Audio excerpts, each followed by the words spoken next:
जैसे जाचे कर्म तैसे फळ देतो रे ईश्वर.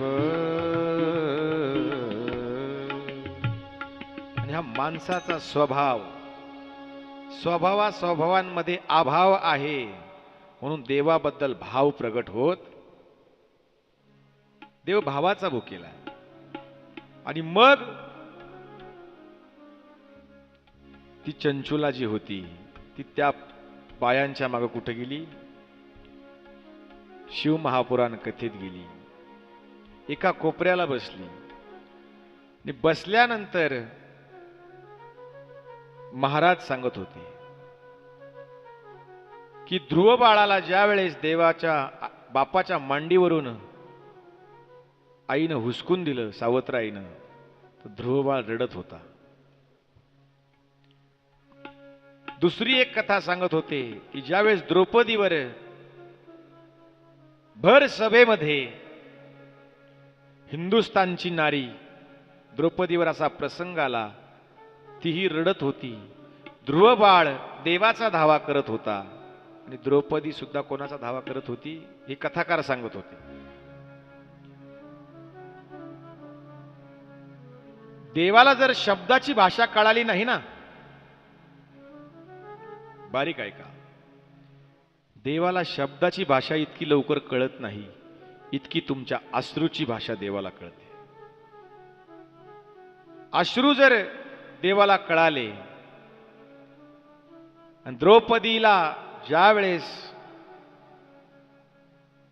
कृपाचार्य, द्रोणाचार्य, भीष्माचार्य एवढे मोठे तिथं महान लोक असताना सुद्धा तिच्यावरती वेळ आली आणि तिने देवाला हाक मारली. अश्रून देव धावून येतो. तुम बिन मोरी कोण खबरले गोवर्धन गिरधारी. ध्रुव बाळासाठी सुद्धा देवाला हे कथाकाराने ज्यावेळेस सांगितलं,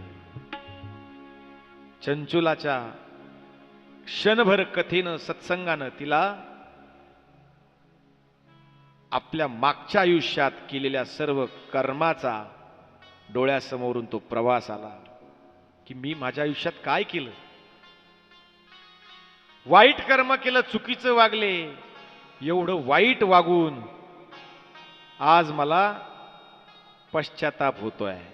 आणि एक सांगू, देवाच्या दारात किंवा ज्याला पश्चाताप होतो ना त्याचं पाप लवकर मुक्त होतो, पण आपल्याला पश्चातापच होत नाही. आपण आणखीन छाती काढून चालतो. पश्चाताप झाला आणि तिला वाटलं की या कथाकारांच्या कथेतून माझं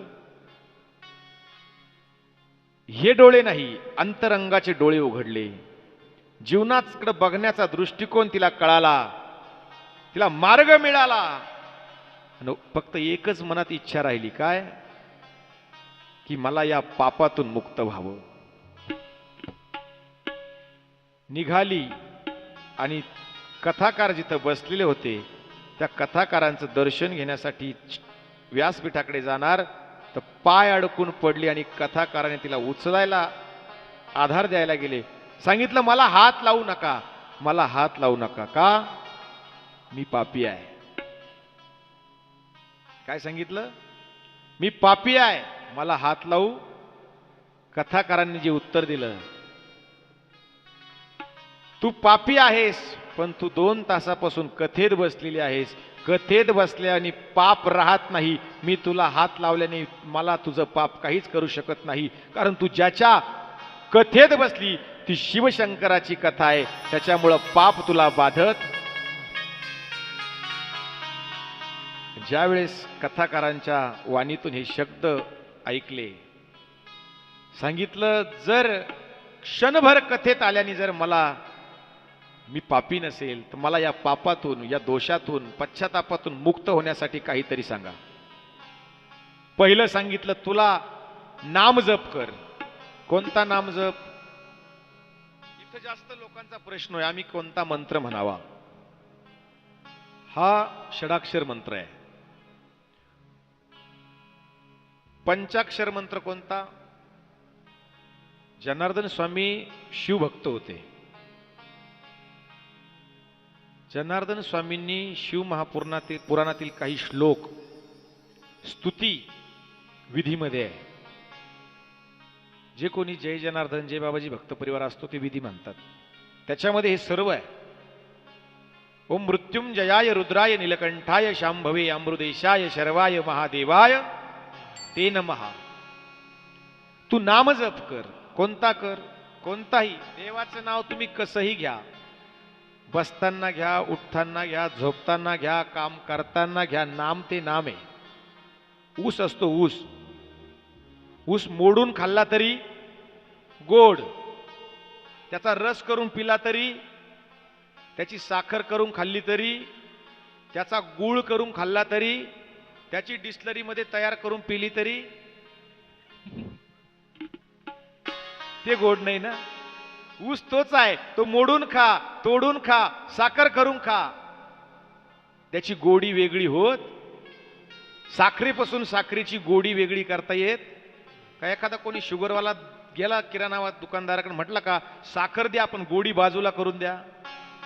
जसं साखरेपासून साखरेची गोडी वेगळा करता येत नाही, तसं देव आणि देवाचं नाव वेगळं करता येत नाही. तुम्ही कसंही घ्या. सांगितलं नाम जप कर. कोणतं नाम घेऊ? भगवंताचं नाम. तेरा पल पल बीता जाय मुख से जपले नमः शिवाय. पल पल बीता जाय मुख से जपले नमः शिवाय. तेरा पल पल बीता जाय मुख से जपले नमः शिवाय. ताड़ी हा. पल पल बीता जाय मुख से जपले नमः शिवाय. ओम नमः शिवाय. ओम नमः शिवाय. ओम नमः शिवाय. ओम नमः शिवाय. ओम नमः शिवाय. नमः शिवाय. ओम नमः शिवाय. ओम नमः शिवाय. नमः शिवाय.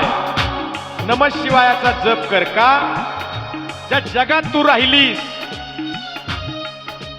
ये दुनिया पंछी का मेला, समझो उड़ जाना है अकेला. समझो उड़ जाए अकेला. ये दुनिया पंछी का मेला है. यहाँ अकेला आना है और अकेला जाना है. ये दुनिया पंछी का मेला, समझो उड़ जाना है अकेला. समझो उड़ जाना है अकेला. समझो उड़ जाना है अकेला. तेरा तन मन. ह्या देह सुद्धा तन म्हणजे काय? हा देह. तेरा तन मन साथ न आए मुख से जपले नमः शिवाय. तन मन साथ आए मुख से जपले नमः शिवाय. ओम नमः शिवाय. ओम नमः शिवाय. ओम नमः शिवाय. ओम नमः शिवाय. ओम नमः शिवाय. नमः शिवाय. ओम नमः शिवाय. हो. ओम नमः शिवाय. जप चालू केला. अजून काय कर? संतांची सेवा कर. संत कोणाला म्हणतात? ज्याचं डोकं मोठं. संताची व्याख्या सांगतो. ज्याचं डोकं मोठं त्याला आपण काय म्हणतो? महंत. ज्याचं पोट मोठं त्याला काय म्हणतो आपण? काय म्हणतो? पंत. पण एक सांगू, ज्यांचं हृदय मोठं ना महाराज, त्यांना म्हणावं संत. ज्ञानोबा राय. आता विश्वात्मके देवे, हे विश्वाची माझे घर, ऐसी मती जयाची स्थिर. तुम्ही आम्ही स्वतःच्या कुटुंबासाठी जगतो. देवाला माणूस झाल्याशिवाय देव पण कळत. देवाला माणूस झाल्याशिवाय देव पण कळत नाही. म्हणून माणूस देव होण्याचा प्रयत्न करत नाही. म्हणून माणसाच्या रूपात कधी कधी जो देव माणूस येतो त्याला म्हणतात संत. मग संतांची सेवा कर. कशी?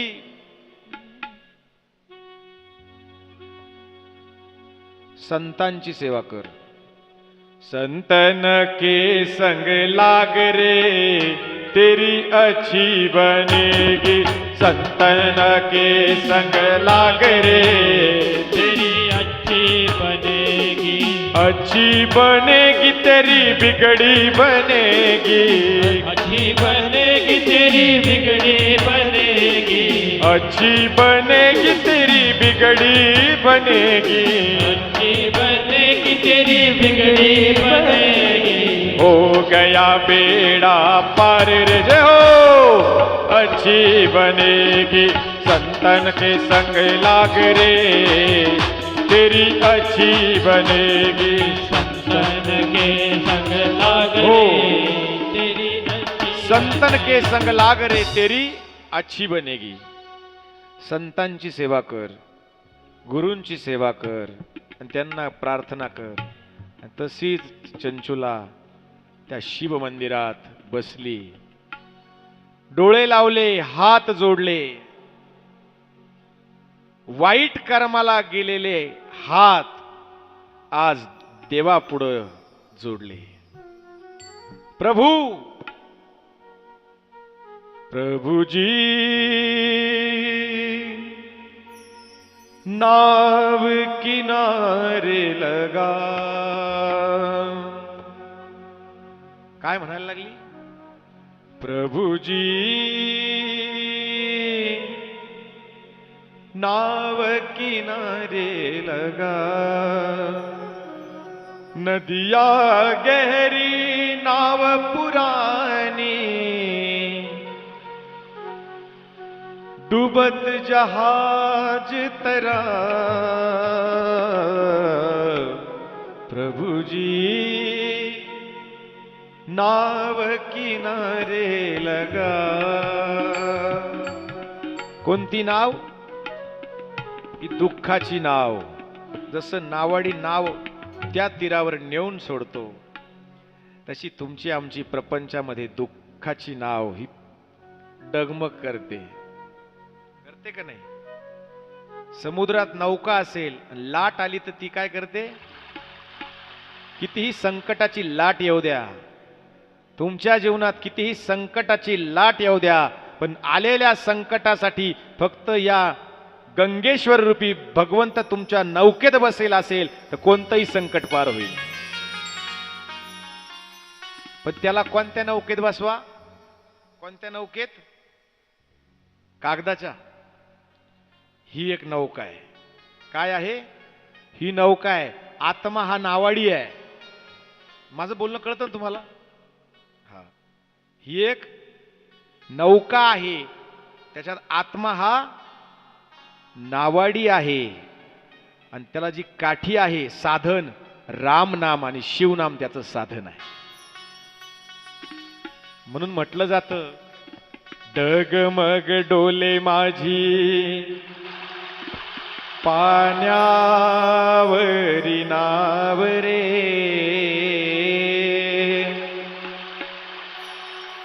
मग हाक मारतो आपण, पंढरीच्या पांडुरंगा बिगी बिगी धाव रे.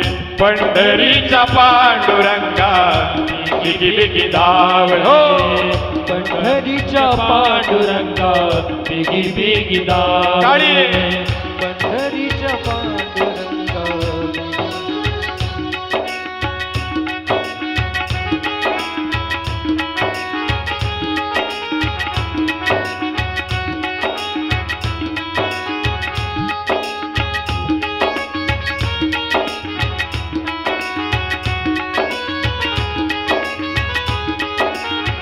म्हणतो आम्ही काय? तुला पाहण्यासी देवा जीव हा भुकेला. धीर नाही वाटे देवा माझ्या मनाला. चंचुला म्हणत होती, आता थांबवत नाही देवा. हात जोडले, ही जीवनरूपी नौका माझी पैल तीरावर लाव. पाप केलं, वाईट कर्म केलं, पण आता जाग आली देवा. तुला पाहण्यासी देवा जीव हा भुकेला. धीर नाही वाटे देवा माझ्या मनाला, धीर नाही वाटे देवा माझ्या मनाला. देवा आता कुठे पाहू देवा दूर तुझे गाव रे, आता कुठे पाहू देवा दूर तुझे गाव रे. पंढरीच्या पांडुरंगा बिगी बिगी धाव रे, पंढरीच्या पांडुरंगा बिगी धाव रे. किती लोकांना वाटतं देवानी आपल्या घरी यावं? बाकीच्यांनी काय किराणा भरेल नाही का? पाहुणे येणार म्हणल्यावर किराणा भरून ठेवावा लागतो. पण तुमचे हा भाग चांगला आहे. आमचे चंद्रकांत भाऊ म्हणी मला प्रत्येक जण जेवणासाठी चहासाठी बोलवत होते. ही ख्याती आमच्या नाशिकची आहे. हा विशाल हृदयाची माणसं राहतात इथं. कारण एक गोदावरी आपल्याकडून उगम पावते आणि मराठवाड्याला सुद्धा पाणी पोहोचवते. आपण देणाऱ्याच्या यादीत आहे, घेणाऱ्याच्या नाही, लक्षात घ्या. आणि मग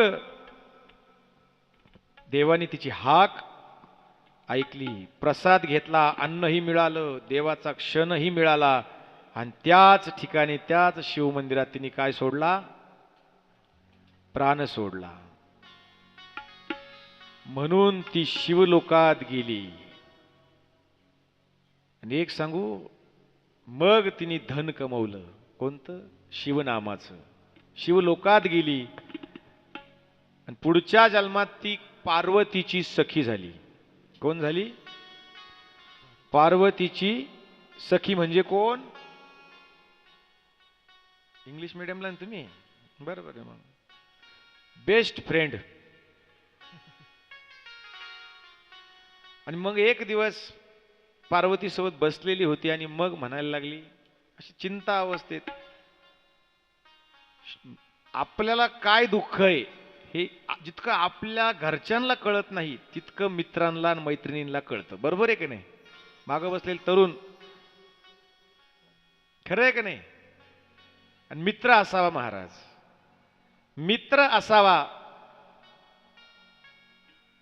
शिवा काशीत सारखा, जो शिवाजी महाराजांसाठी मरायला तयार झाला. मित्र असावा बाजीप्रभू देशपांडेंसारखा. तुम्ही जोपर्यंत विशाळगडावर जात नाही तोपर्यंत हा बाजी प्राण सोडणार नाही, असा मित्र असावा. मित्र असावा मारुतीरायासारखा, जो रामाला वाली जवळ घेऊन गेला आणि साक्षात देवाचं दर्शन करावं. तशी मैत्रीण पार्वतीने पाहिलं नसतं. पाहता क्षणी सांगितलं, तू काहीतरी चिंता करते, याला म्हणत्या मित्र. नाहीतर आजकालचे मित्र कसे? मित्र कसा असावा? मित्र एक तर वाट दाखवणारा असावा, पण आजकाल जास्तीत जास्त मित्र वाट लावणारे. मित्र एक तर वाट दाखवणारा असावा, मित्र एक तर वाट निर्माण करणारा असावा, मित्र एक तर वाट शोधणारा असावा, नाही तर मित्र एक तर वाट दुःखाची गाठ अडवणारा असावा. म्हटलं जात, दुःख अडवायला उंबऱ्यासारखा इको द्या. मित्र वनव्यामध्ये गारव्यासारखा. हॅलो. वाट चुकणार नाही,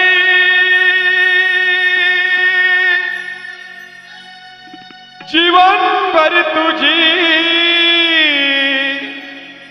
वाट चुकणार नाही, जीवनभर तुझी.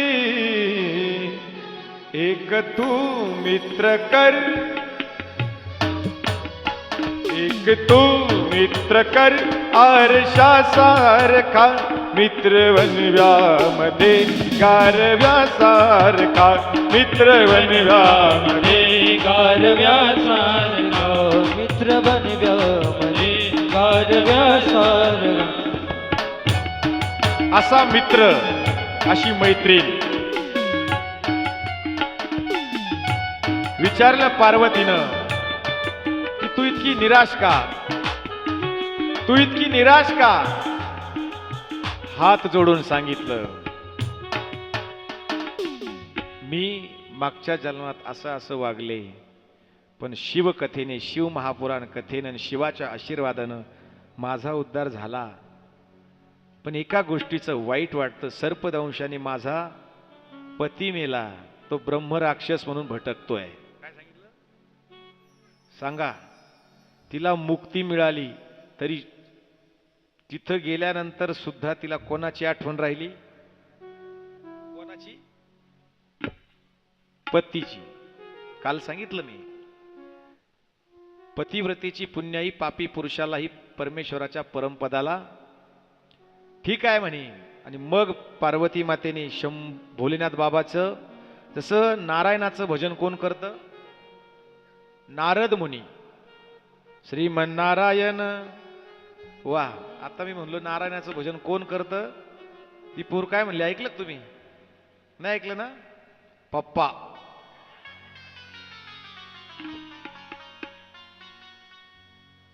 म्हणजे पप्पा भजन करतात हे आज आपल्याला माहित झालं. हरे राम हरे राम राम हरे हो. हरे.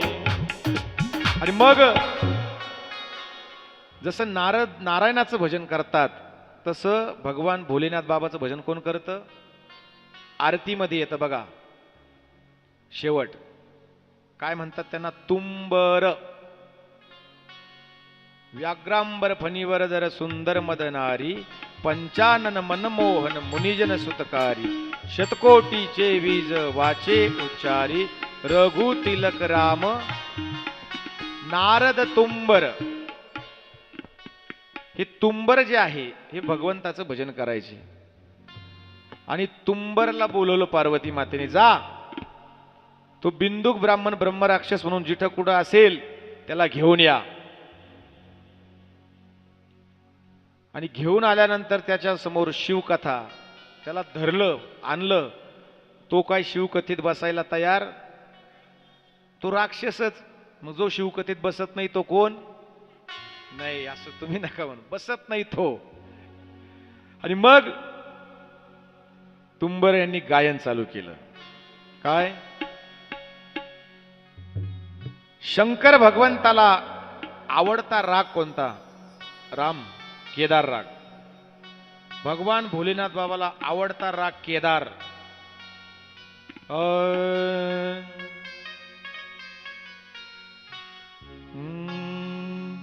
शिव भोळा चक्रवर्ती, हा केदार राग. या रागात जर शंकराचं भजन केलं तर शंकर लवकर प्रसन्न होतो. शिव भोळा चक्रवर्ती, त्याचे पाया माझे चिती, वाचे वदता शिवनाम, वाचे वदता शिवनाम, शिवनाम, वाचे वदता शिवनाम, वाचे वदता शिवनाम. हो. केदार राग. आणि तुंबर यांनी हे असं गायन चालू केलं. याला कसं तरी तिथं बांधून ठेवलं. चुकून कथा ऐकली, भीतीने का होईना तिथं थांबला. इच्छा नसताना कथा ऐकली. राक्षसाचा देह संपला महाराज. कोणता संपला? राक्षसाचा देह संपला. आणि तोही त्यांच्याबरोबर शिवलोकात गेला. ही शिव महापुराणामध्ये कथा येते कोणाची? चंचुला, जी स्वतः पापी होती पण स्वतःही परमेश्वराच्या परमपदाला गेली. कोणामुळं? शिवकथेमुळं. आणि ब्रह्मराक्षस होऊन पडलेला बिंदुक ब्राह्मण स्वतःचाही उद्धार केला आणि आपल्या नवऱ्याचाही उद्धार केला. तुमचा आमचा उद्धार होतो, पण उद्धारासाठी जगाच्या दारापुढे जाऊ नका, शंकराच्या दारापुढे या. ही चंचुला ब्राह्मणाची कथा आहे. म्हणून आपण सर्वजण काय म्हणतो? ओम नमो जी शिवा, नमो तुझ महादेवा, करोनी उपकार जीवा, अवतार धरिला. अवतार धरिला 12 ज्योतिर्लिंगांच्या माध्यमातून. काल आपण कोणतं ज्योतिर्लिंग पाहिलं सांगा? विसरली? आज कोणतं बघायचं?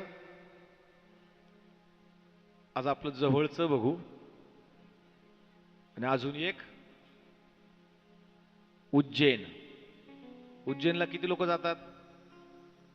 कोणती नदी उज्जैनला? शिप्रा. शिप्रा नदीच्या तीरावर अवंतकापुरी, जी 7 पुरींपैकी एक आहे. तिथे एक प्राचीन मंदिर शिवभक्त होते आणि तिथं एक राजा होता आणि तो राजा शिवभक्त होता. काय होता? शिवभक्त होता. आणि एक दिवस तो एका पार्थिव शिवलिंगाची पूजा करत असताना त्या रस्त्याने एक माता भगिनी चालली, तिच्या बरोबर एक लेकरू चाललं. जसे तुम्ही कथेला येताना आपली मुलं घेऊन येतात, तसं त्या बाईसोबत तिचं, त्या लहान मुलाने राजाकडे पाहिलं. राजाकडे पाहिलं आणि राजाला ती शिवभक्ती करताना, शिवाची पूजा करताना पाहिलं. आणि असतात आपण घरात जे करतो, आपल्या मुलांनी ते पाहिलं तर आपले मुलं सुद्धा ते करण्याचा प्रयत्न, अनुकरण करणं, लहान मुलांना अनुकरण करणं खूप आवडतं. पण आता उलट झालं. आता लहान मुलांचं अनुकरण आपण करतो का नाही? मुलगा जर बोबडा असेल, आजोबा जर सांभाळायला असेल, ते मुलगा जर रडायला लागला तर आजोबा आले बाप, आजोबा सुद्धा बोबडं बोलतात. लहान लेकरं आपलं अनुकरण करायचं तर आपण लहान लेकरांचं काय करतो? पण ज्यावेळेस नातू रडत असतो, नातूबरोबर आजोबा रडतो, ज्यावेळेस आजोबा रडतो त्यावेळेस नातू हसतो. तसं त्या मुलांनी राजाकडे पाहिलं, त्याच्या मनात वाटलं की राजाने अशी भोले बाबाची पूजा केली, मलाही ही पूजा करता यावी. तर पूजा काय कळत नव्हती, पण राजाने हे केलं याचं अनुकरण मी करावं असं त्याला वाटत होतं. पण आता तो गरीब, पूजा करायची म्हणल्यानंतर काय काय लागतं? पूजेचं साहित्य. तुम्ही आम्ही पूजेला जे तांदूळ वापरतो त्याला आपण काय म्हणतो? अक्षदा. कधीच पूजा करताना निस्ते सफेद वापरू नये, त्याच्यात थोडंसं काय करावं? कुंकू टाकावं. आणि मग त्यांनी पाहिलं, राजाकडे तर सगळी साधन सामुग्री आहे, पण माझ्याकडे काही, मग आता करू काय? त्याने शिवलिंगाकडे पाहिलं. जसं आता आपण इथं शिवलिंग आहे, शिवलिंगाच्या आकारात त्यांनी एक दगड आणला. काय आणला? दगड आणला. तो दगड शिव म्हणून स्थापन केला, त्याची पूजा चालू झाली. पूजा सत्यम, मंत्र सत्यम, सत्यम देवम निरंजनम. आणि एखादं लेकरू जर खेळण्यात रमलं, बाहेर मुलांमध्ये खेळ खेळत असेल, आईनं घरातून किती आवाज दिला तर ते लवकर येत नाही. का? ते संलग्न होतं कशाशी? तिची वस्तू असेल, तिची व्यक्ती असेल, तिची खेळणी असेल, त्याला ते खेळणंच सर्वस्व वाटतं. ते त्याच्यापासून विभक्त व्हायला तयार. आई म्हणे चाल, अरे जेवायचं आहे. हा उठला, 1 तास झाला, 2 तास झाले, 3 तास झाले, हा त्या दगडाशी एकरूप झाला. मला एकाने प्रश्न विचारला की महाराज, हिंदू धर्मामध्ये मूर्तीची पूजा आहे, जर मूर्तीमध्ये देव असेल, माणसातही देव आहे. माणसात देव आहे तो मूर्तीत आहे. माणसातला देव ज्यांना कळत नाही ती लोक मूर्तीची पूजा का करतात? सांगितलं मूर्ती हे आमचं अधिष्ठान आहे. धर्म वेगळा, धर्माचा भास वेगळा, धर्माचं पालन वेगळं, धर्माचा सार वेगळा, धर्म मूर्ती वेगळी. ज्यावेळेस आम्ही मूर्ती स्वरूपात देवाला पाहतो, ज्यावेळेस देवाला आम्ही मूर्ती स्वरूपात पाहतो, आम्ही त्याच्यातला आणि आमच्यातला अंतर पाहत नाही. आम्ही दगडातही देव पाहतो, म्हणून आमचा भारत देश संस्कृतीने महान आहे. दगड तोच आहे, पण काही दगडांचं भाग्य मूर्ती होऊन मंदिरात बसायचं आहे, काही दगडांचं भाग्य रस्त्यावर आहे. दगड तोच आहे, पण त्याचं भाग्य बदललं. माणसातही देव आहे, पण दगडाच्या मूर्तीशी एकरूप झाल्याशिवाय, त्याच्या नामाशी त्याच्या भजनाशी एकरूप झाल्याशिवाय, दगडातला देव सापडल्याशिवाय माणसातला देव कळत नाही, ही शास्त्र सांगतं. आणि तो त्या मूर्तीशी एकरूप झाला. आईला वाटलं हा जेवायला येत नाही, याला झालं काय? आईनं तो दगड घेतला आणि फेकून दिला. आणि हे सगळं आमच्या भोले बाबांनी पाहिलं. कोणी पाहिलं? भोले बाबांनी पाहिलं. आणि भोले बाबाला कसा आहे तो? भोळा आहे. तो तिथंच प्रगट झाला. आणि मग ह्या राजाला कळालं की असा कोणीतरी आहे का त्यांनी दगडाची पूजा करून भोले बाबाला प्रसन्न केलं. आणि मग त्या मुलाने त्या भोले बाबाला, त्या राजाने काय सांगितलं? तुम्ही आज आमच्यासाठी इथं प्रसन्न झाले. बेशुद्ध झालेला होता मुलगा, कारण आईनं ज्यावेळेस दगड फेकला त्याला तो सहन झाला. आणि ज्यावेळेस आपल्याला आपल्या धर्माप्रती, आपल्याला आपल्या भूमीप्रती, आपल्या भूमीवर, आपल्या धर्मावर, आपल्या मांगल्यावर ज्या दिवशी कोणी आघात करीत असेल ते आपल्याला सहन होत, ते सहन झालं पण नाही पाहिजे. कारण आपला धर्म, आपण आपलं धर्म, आपलं धर्म कार्य आपण आपलं जपलं पाहिजे. महाराज, हिंदू म्हणून जन्माला आलो तर आपल्या धर्माची, अधिष्ठानाची पूजा करणं हे आपलं आद्य कर्तव्य आहे. आणि मग शंकर प्रसन्न झाले. तो बेशुद्ध मुलगा उठला, उठवला. आईनं सांगितलं, अरे ज्या दगडाला मी फेकून दिलं तो माझी चूक झाली. तो दगड नसून साक्षात भोले बाबा आहे. राजा चंद्रसेन आला. तिथं चंद्रसेन राजा आला. त्यांनी आणि या मुलांनी देवाला विनंती केली की देवा, या आमच्या पूजेवर, माझ्या पूजेवर तू प्रसन्न झालास. दगडाच्या माध्यमातून मी तुझी सेवा केली, पण दगडातूनही तू प्रगट झाला. या परिसरामध्ये, म्हणजे इथं नाही तिथं, असे अनेक लोक आहे की त्यांना तुझी भक्ती कळत नाही. तू इथंच थांब आणि या जगाचं कल्याण कर. म्हणून देव तिथं थांबले. ते ज्योतिर्लिंग झालं उज्जैन. काय? उज्जैन. म्हणून आता उज्जैन मध्ये आपण जाऊन विना तिकीट, कोणामुळं जाऊन आलो? कथाकारामुळं नाही, शिव महापुराण कथेमुळं. म्हणून ही कथा आहे महाराज. सगळ्यांना माहित आहे समुद्र मंथन झालं. का झालं समुद्र मंथन? 1-2 मिनिटांनी सांगतो. सर्वांनी परत काल सारखा आनंद घ्यायचा.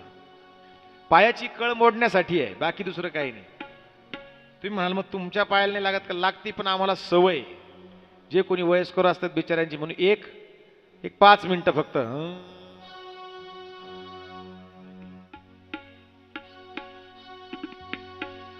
आज तो कैलास में, वा तयारच असतात. आज तो कैलास में बज रहा डमरू, नाच रहे भोले बाबा पाव बजे घुंघरू. नाच रहे भोले बाबा पाव बजे घुंघरू.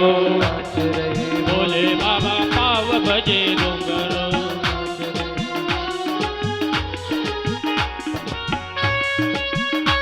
टाळी टाळी, हा हरिबोल.